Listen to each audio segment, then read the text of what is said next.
And welcome to sunny Anne Arundel County and warm Anne Arundel County today. We're going to get started with our weekly press conference. We're going to have a simple agenda today. County Executive Pittman's going to kick us off, followed by Health Officer Dr. Nilesh Kalyanaraman, and then we'll open it up to your media questions. So with that, we'll kick it over to County Executive Pittman. Thank you, Chris. Well, first of all, I hope that last week's news that our county briefly hit the top of the charts for COVID case rate in Maryland was a wake-up call to those who thought that looser restrictions meant that we could let down our guard in the final months of a battle for the lives of our neighbors. To Cancun Cantina and every other bar or restaurant in our county, thank you for being the first line of defense against irresponsible behavior, even as you struggle for your own survival. You really are an unsung hero of this pandemic. The health department's follow-up inspection at Cancun Cantina showed that it's possible to operate safely. So thank you to every bartender, waiter, host, and hostess who continues to enforce COVID restrictions every day and night in our county.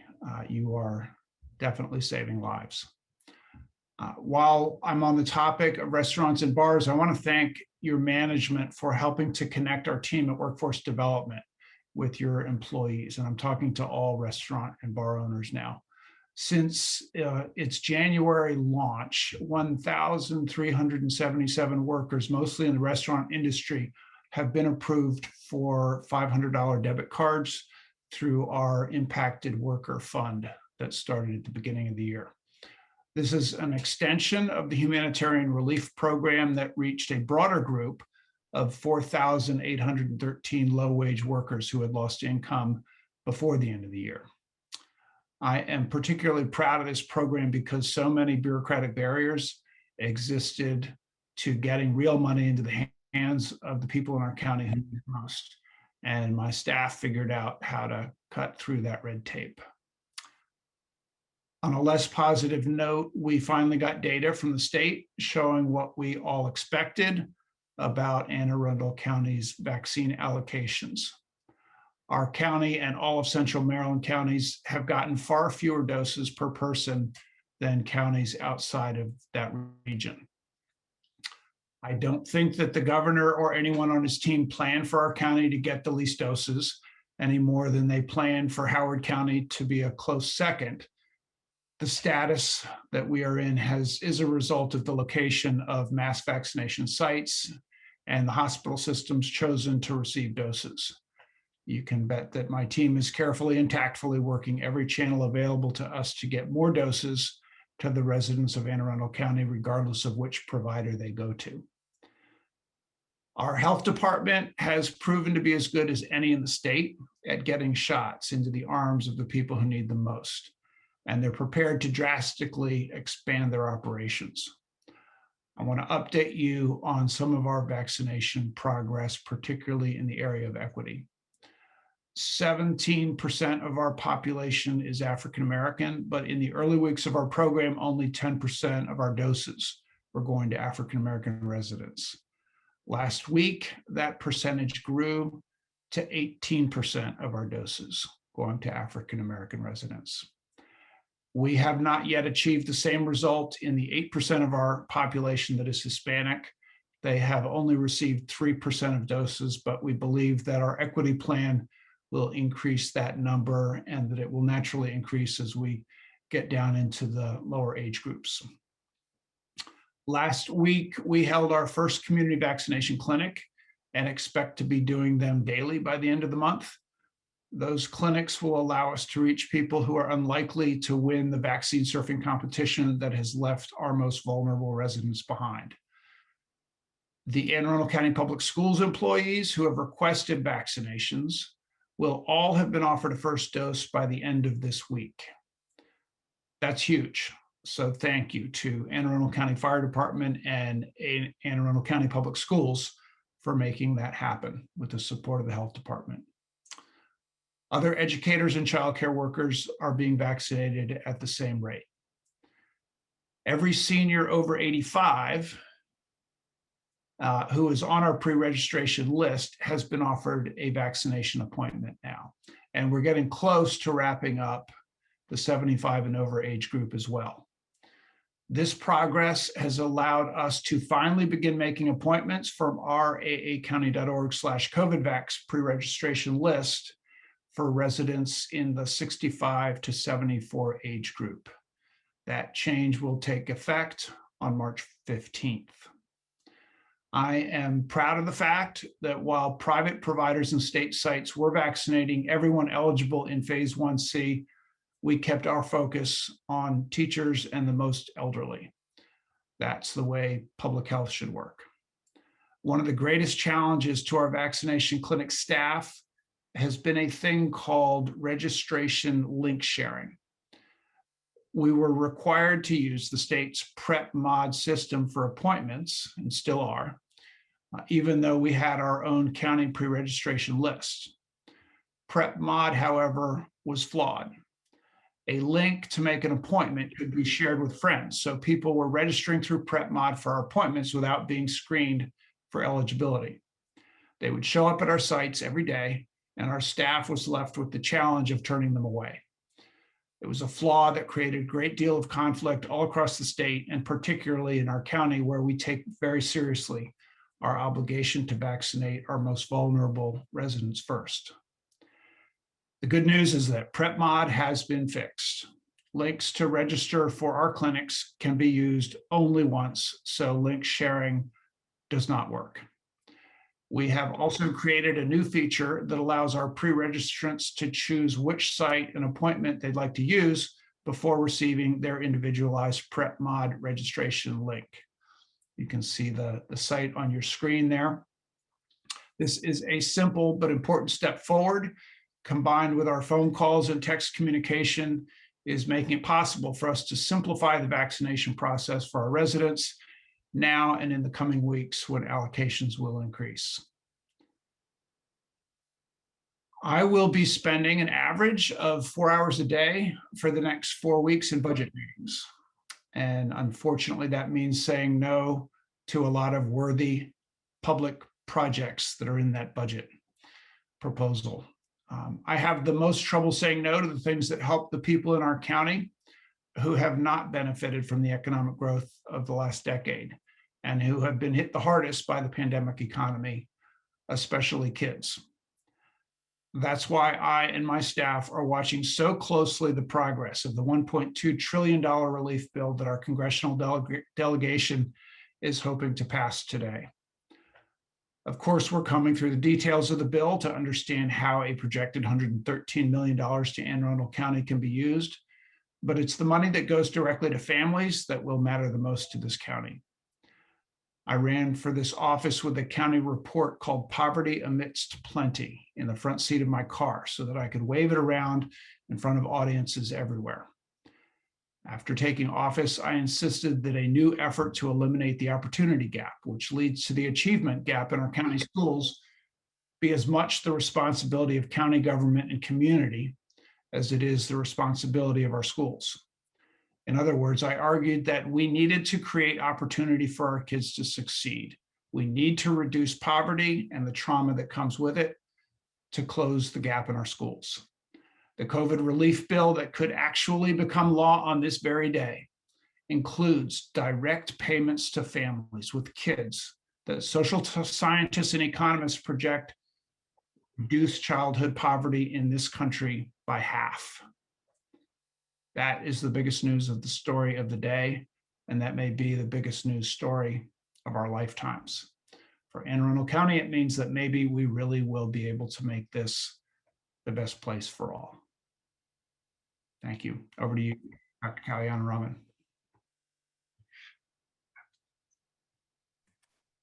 Thank you, County Executive. I'll start this week as data where we are. We're seeing that we saw a slight bump in our case rate last week. It's back down to 15.1, and it looks like that bump was likely due to the cases at the Naval Academy that was reported last week. And we're glad to see that it was a temporary bump, and not a sign of something of our case rate increasing. So good markers overall. Percent positivity below 5, hospitalization in the 30s combined. We are seeing the effects of the vaccine. We had 1 death last week. The last time we registered that few was in the summer. So that's really promising. And we'd like to see that continue. This is what we expected from our vaccines, right? That as we got to those who are most vulnerable first, that we would see an effect on our deaths, and hopefully this is the beginning of that. Excuse me. In terms of vaccine data in the county, nearly 25% of people have gotten at least 1 dose of a vaccine. So we've got 16% of people who've gotten both doses, 8.5% who've gotten 1 dose. Some key items last week and this week, we've been prioritizing people over the age of 85. We know that some of our oldest residents were getting left behind, and we wanted to make sure we caught all of them. We're also seeing that even in our 75 plus age group, that people are getting doses elsewhere, and we're having to send out more and more invites. And so for that reason, we're going to be entering phase 1C, the 65 to 74-year-old. So only the age-based piece of that phase starting next week on Monday. And those invites will be going out shortly. We're happy to be able to do that. Along with that is also, as the county executive noted, a way to prevent link sharing. We were seeing that in some of our clinics, up to 24% of the visits were either no-shows or turnaways, and that is tremendously difficult both for our staff to manage people who aren't eligible, and also takes away opportunities from others who would like to have been vaccinated at that time. So this is going to allow only one person to click through that link and get an appointment, instead of what we're seeing is just links being shared, and that's been talked about at the state level as an issue. We are continuing with our community vaccination program. We talked about our community vaccination program. Our first site, Fresh Start Church in Glen Burnie, was last Thursday. Our target is to do 3 churches per week in the short term, and then by the end of the month, hoping to get to 5 a week. The main problem, as we've talked about for everything, is that we still only get 3,400 doses a week. And so it's going to be, until we see an increase in our doses, it's going to be hard to expand this program beyond that until, like I said, as we get more doses. Critically, when we're doing these programs, we want to see what its effect is. And the county exec noted that we have seen an increase in vaccination rate amongst Blacks in the county, and then particularly through the Department of Health clinics. We haven't seen that same increase for Hispanic population yet, and as we lower the age, that's actually going to help with our vaccination rates amongst Blacks and Hispanics. There is for Blacks a lower life expectancy, and we know we're missing people because they don't survive as long. And then our Hispanic population, the average age is lower, and so that's going to help as well. CDC guidance came out yesterday about what vaccinated people can do. It's a limited set of activities that you can engage in, but it is exactly what the vaccine will allow, which is that, and this is targeted towards households and social settings, that if you have 2 households that are coming together, meeting, and everybody is vaccinated, you can be unmasked. You do not need to distance. That is the point of the vaccines. In fact, if you have a vaccinated household and an unvaccinated household with low risk individuals, so people who do not have any of those chronic conditions, they too can be unmasked and do not need to keep those distances. But this is limited, right? We still need to get more people vaccinated. We can't bring multiple households together. This is not really ready for, this is not something that can change how we work or how we're out in public settings. So it's important to remember that this is a first step, but it's a sign of what will be coming as we get more and more people vaccinated. And then the last piece is the variants. We are still continuing to track variants. We know that particularly the UK variant is becoming a greater proportion of the cases that we're seeing. At the same time, we're kind of leveled off at 15. We have multiple different factors that are operating at the same time: increased variants, increased vaccination.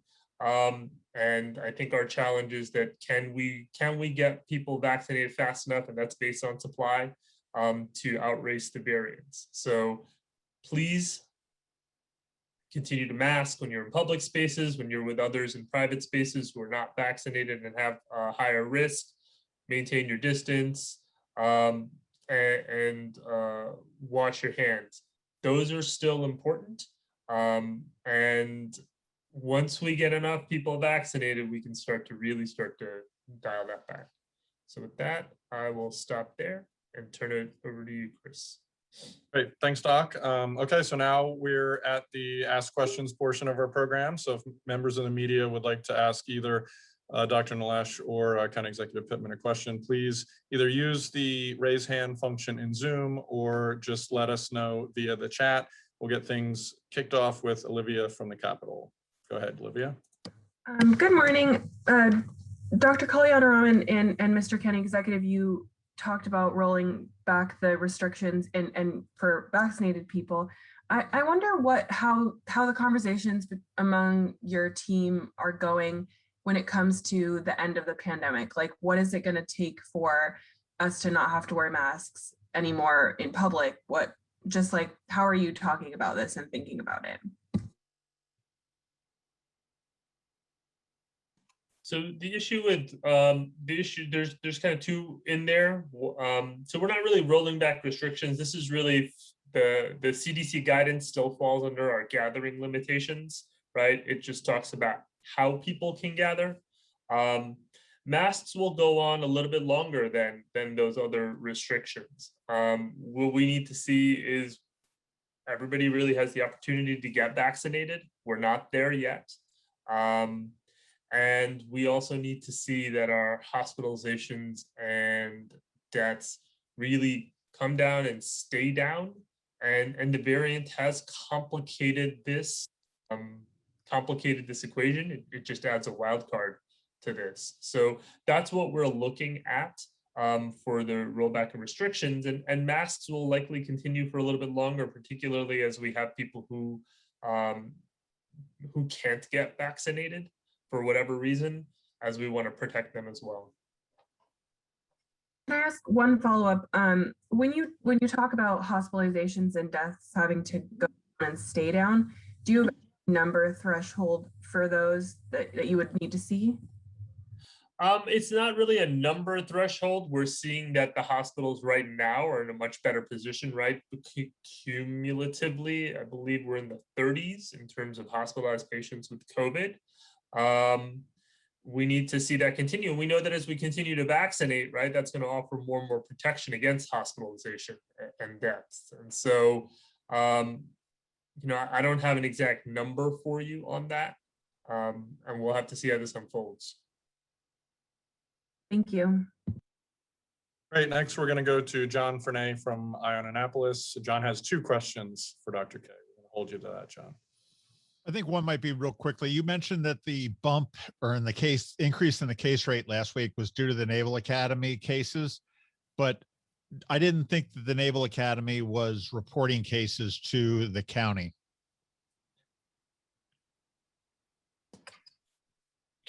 Any case with an address in Anne Arundel County is registered as a case in our county. I think what you're referring to is probably the zip code map, and the Naval Academy has requested that we not publish those numbers specifically because they consider it operational security, but we do have those counts in our daily count. Okay, so and that would apply to Fort Meade as well, so that any positive cases that are showing up at Fort Meade, as well as the Naval Academy or any other military installations within the county, are counted in our daily case rates that collectively the county is showing? Correct. As long as their address is an Anne Arundel County address, it does show up in our numbers. Okay, and then the second question I had is, I know that the superintendent for the Naval Academy says as long as it is possible, he's committed to having a traditional graduation this year. It's such a public event and everything else with the Blue Angels, the general crowds that we have, graduation parades, et cetera. Have you guys started any discussions, or do you have any thoughts on whether that is going to be possible come the end of May? You know, I don't really have a good answer for that right now. So much is changing so quickly that it's a little bit hard to project. But we certainly, throughout the past year, we know that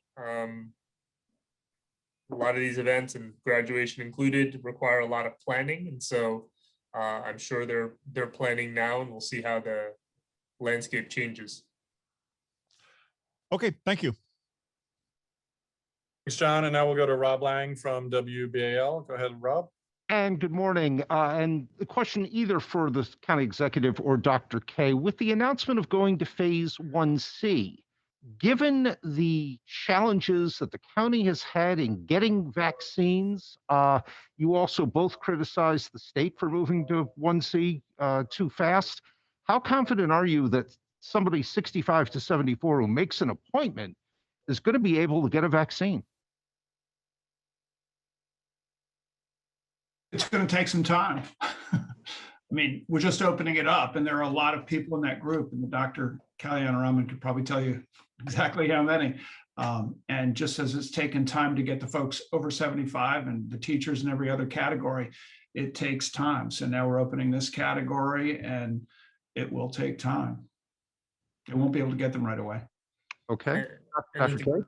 and one thing, yeah, as the county executive noted, our job is to make sure we're vaccinating those who are not able to use those other systems or getting left behind in other systems. And so we're always going to be finding those who are at the highest risk and most vulnerable. Fair enough. Thank you both. Great. So that's all the questions we have in our chat. We'll do a quick last call for any other questions from the media. Looks like we're good. Lots of news today. So appreciate everyone joining us, and we'll see you next week. Thank you.